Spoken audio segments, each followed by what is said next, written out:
UNESCO ঘোষিত ঐতিহ্যবাহী শহর ইয়েমেনের রাজধানী সানা। শহরটি প্রতিটি কোণে আছে প্রাচীন ঐতিহ্য আর স্থাপত্যের মনোমুগ্ধকর ছোঁয়া। তবে সবকিছুকে ছাপিয়ে গেছে এখানকার কয়েক হাজার বছরের পুরনো কামারিয়া জানালা।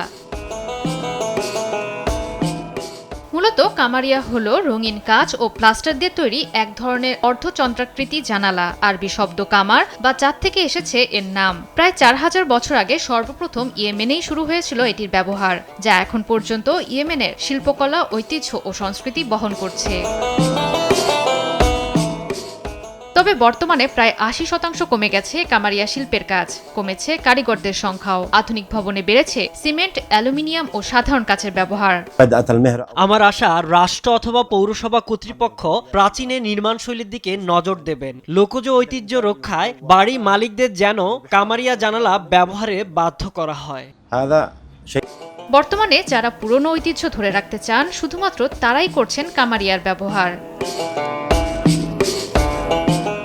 ইয়েমেনিদের কাছে কামারিয়া ইয়েমেনের স্বতন্ত্র পরিচয় বহন করে। শিল্পটি সংরক্ষণ করা না হলে ভবিষ্যতে শুধুমাত্র ইতিহাসের পাতাই থাকবে এর নাম। জয়া সরকার, নিউজ ডেস্ক, দেশ টিভি।